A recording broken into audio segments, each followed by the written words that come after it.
ਸਰਕਾਰ ਲਿਖਦੇ ਨੇ ਕਿ ਅੱਖੋਂ ਅੰਨਾ ਕੰਨੋਂ ਡੋਰਾ ਤੇ ਮੂੰਹ ਬੋੜਾ ਜਵਾਬ ਦੇ ਗਏ ਨੇ ਗੋਡੇ ਤੇ ਗਿੱਟੇ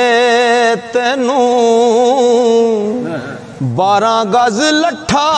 ਲੈ ਇਕੱਠਾ ਹੁਣ ਫੱਬਣੇ ਨੇ ਕੱਪੜੇ ਚਿੱਟੇ ਤੈਨੂੰ ਤੇ ਖਲ ਤਾਈਆ ਪਾਈਆ ਖੱਪਿਆ ਵੇ ਕਿਹੜੇ ਲੱਗਣੇ ਨੇ ਹੁਣ ਸਿੱਟੇ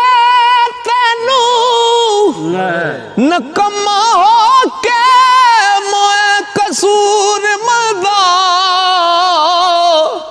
ਕੌਣ ਰੋਏ ਤੇ ਕੌਣ ਫਿਰ ਪਿੱਟੇ ਤੈਨੂੰ